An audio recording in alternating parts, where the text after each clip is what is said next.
ఉత్తర తెలంగాణలోనే మొట్టమొదటి మహిళా ఆర్థోపెడిక్ సర్జన్ డాక్టర్ కీర్తన పుల్లెల గారిచే కియో హాస్పిటల్ కరీంనగర్ లో గత 5 సంవత్సరాలుగా అత్యుత్తమ చికిత్సలు.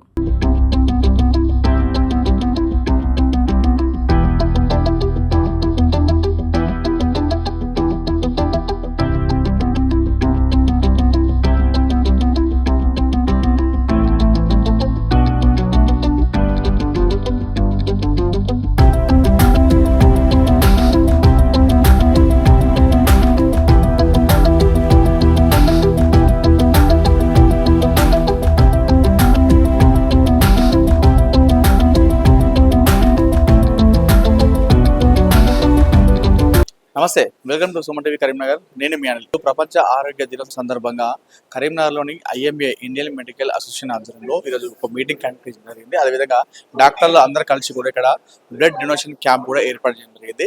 అసలు ఆరోగ్యం పట్ల పేషెంట్లు ఏ విధంగా ఉండాలి, అదేవిధంగా ఈ ఆరోగ్యం విషయంలో కావచ్చు, అదేవిధంగా పేషెంట్ విషయంలో కావచ్చు, ఈ డాక్టర్స్ విషయంలో కావచ్చు, IMA ఎలా పనిచేస్తున్న విషయాన్ని ప్రస్తుతం మనతో మాట్లాడడానికి IMA Karimnagar president doctor Naresh గారు ఉన్నారు. ఒకసారి వారితో మాట్లాడుతున్నాం. సార్ నమస్కారం.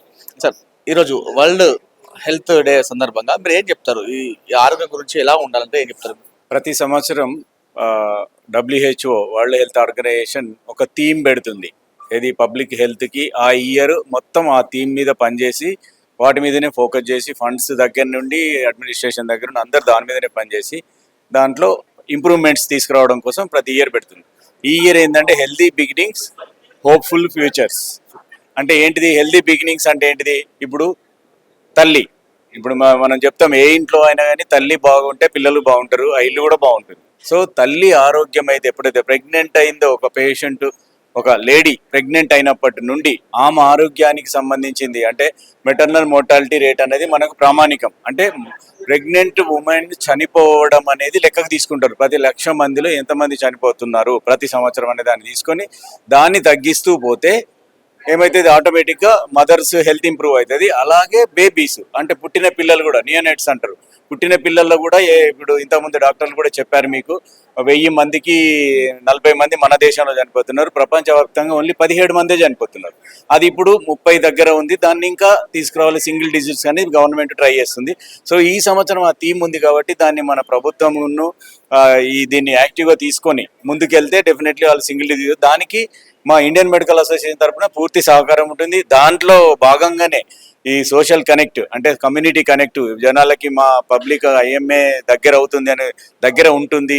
ప్లస్ గవర్నమెంట్ తీసుకునే ఏ స్కీమ్కైనా, గవర్నమెంట్ తీసుకునే ఏ ప్రోగ్రామ్కైనా, పబ్లిక్ సంబంధం ఏదైనా కానీ ఇండియన్ మెడికల్ అసోసియేషన్ కరీంనగర్ అయితే ముందుంటుందని చెప్పడానికి ఈ ప్రోగ్రామ్ ఆర్గనైజ్ చేశాం. అదేవిధంగా ఎక్కువ శాతము ఇప్పుడు డెత్లు అయ్యేది కూడా మనకు బ్లడ్ లేకపోవడం. మీరు చూస్తూనే ఉంటారు, యాక్సిడెంట్లు అయితే ఉంటాయి, ఎమర్జెన్సీ సర్జరీస్ ఉంటాయి. ఇప్పుడు ఉమెన్ మేము లింక్ ఎందుకు పెట్టామంటే బ్లడ్ డొనేషన్ క్యాంపు కూడా హెల్దీ బిగినింగ్స్ అంటే ఉమెన్ అంటే ప్రెగ్నెంట్ ఉమెన్ మంచిగా ఉంటే మనకు ఆటోమేటిక్గా పిల్లలు బాగుంటారనే ఉద్దేశం. దానికి బ్లడ్ ఎంత అవసరం అంటే ఎక్కువ శాతం బ్లడ్ అవసరం అవుతుంది యాక్సిడెంట్స్ తర్వాత ప్రెగ్నెంట్ ఉమెన్కి. ప్రెగ్నెంట్ ఉమెన్ మామూలుగా PPH అంటే పోస్ట్ మార్టం డెలివరీ కాగానే బ్లీడింగ్ సడన్గా అయిపోయి చనిపోతున్నారు. ఒకటి అవుతుంది. రెండవది ఏంటిది, మాయ కింద ఉండి బ్లీడింగ్ స్టార్ట్ అవుతుంది సడన్గా. మాయ సెపరేట్ అయిపోయి అంటే బేబీ బయట పుట్టక ముందే సెపరేట్ అయినప్పుడు కూడా బ్లీడింగ్ బాగుతుంది. సో వాళ్ళని కూడా కాపాడాలనే ఉద్దేశం. ఇప్పుడు గవర్నమెంట్ హాస్పిటల్ అనేది మేము ఎందుకు చూస్ చేసుకోవడం రీజన్ ఏంటంటే ఎక్కువ శాతం గవర్నమెంట్ పూర్ పేషెంట్స్ వెళ్తారు. ఆ టైంలో వాళ్ళని బ్లడ్ తెచ్చుకోమంటే వేలు పెట్టుకొని బయట కొనాల్సిన అవసరం ఉంది. సో అది తగ్గించడానికి గవర్నమెంట్ బ్లడ్ బ్యాంక్ కూడా మేము ఇవ్వడానికి పూర్ పేషెంట్స్కి మా డాక్టర్స్. ఇంకోటి డాక్టర్స్ ఎట్లా ఉండాలి, ఏదో మేము చెప్తా ఉంటే పేషెంట్ వీళ్ళు బాగా చెప్తారులే వీళ్ళు డాక్టర్లు అనుకుంటారు ఉద్దేశం. అది తీసేయడం కోసం ఈరోజు మేము మా డాక్టర్లతో బ్లడ్ ఇప్పిస్తున్నాం. సో అది ఏమాలి సమాజంలో డాక్టర్లు బ్లడ్ ఇస్తున్నారంటే బ్లడ్కి ఎంత ఇంపార్టెన్స్ ఉంది. బ్లడ్ ఒకటే ప్రపంచంలో తయారు చేయలేనిది. సో అది ఎవరైనా ఇస్తేనే మనకు బ్లడ్ దొరుకుతుంది. కాబట్టి మేము ముందుండి నడపాలి అంటే మేము చెప్పేది మేము చేసి చూపించాలనే ఉద్దేశంతో ఈరోజు బ్లడ్ డొనేషన్ క్యాంప్ కూడా ఆర్గనైజ్ చేయడం జరిగింది. సార్ చాలా మంది కూడా బ్లడ్ ఇస్తే మంచిది కాదు అని చెప్పి చాలా మంది భయపడుతుంటారు. ఇప్పటికి కూడా చాలా మంది ఒక్కసారి కూడా బ్లడ్ ఇవ్వని వాళ్ళు ఉంటారు. కొంతమంది బ్లడ్ ఇస్తే మంచిది అని చెప్పి చాలా మంది చెప్తుంటారు. బ్లడ్ ఇస్తే లాభమా నష్టమా అసలు? ప్రతి సంవత్సరానికి ప్రతి 100 రోజులకి మనలో ఉన్న RBCs చనిపోతూ ఉంటాయి. అంటే మీకు అర్థమైంది, మీ రక్తంలో RBCs ఉంటాయి, అది 100 రోజులకు చనిపోతాయి. మీరు బ్లడ్ ఇచ్చినా ఇవ్వకుండా చనిపోతాయి, మళ్ళీ కొత్తవి తయారవుతాయి. బ్లడ్ ఇవ్వడం వల్ల ఏమవుతుంది, ఫ్రెష్ బ్లడ్ తయారవుతుంది. ఒకటి అంటే హెల్దీ బ్లడ్ వస్తుంది ఏమన్నా ఉంటే కూడా. ప్లస్ హీమోగ్లోబిన్ ఎక్కువ ఉంటుంది, కొంతమందికి 16-17 ఉంటుంది, అది డేంజరస్. మనకు 15 లోపల ఉంటే 14-15 ఉంటే సేఫ్, ఏది మగవాళ్ళకి 12 లోపల ఉంటే ఉమెన్ కి బెటర్. సో అదేమైతే ఎక్కువ ఉంటే కూడా ఏమైతే హార్ట్ డిసీజ్లు అవి వచ్చా కూడా, సో వాళ్ళు కూడా రెగ్యులర్ గా బ్లడ్ ఇవ్వాలి. 17-18 ఉన్న వాళ్ళకి మేము అడ్వైజ్ కూడా చేస్తాం రెగ్యులర్ గా బ్లడ్ ఇవ్వాలనే ఉద్దేశంతో. సో బ్లడ్ ఇవ్వడం అనేది మంచిది. ఈ రెండు కాకుండా ఒక ఎమర్జెన్సీ పేషెంట్, నీకు తెలియని పేషెంట్ నువ్వు అక్కడ సేవ్ చేస్తావు. ఎమర్జెన్సీలో ఎంతో మంది బ్లడ్ కోసం, నేను నా పర్సనల్ ఎక్స్పీరియన్స్, ఒక పేషెంట్ కి 14 బ్లడ్లు 1 గంటలో అవసరం పడినాయి. ఎట్లా వస్తుంది ఇప్పుడు మనం ఇవ్వకపోతే?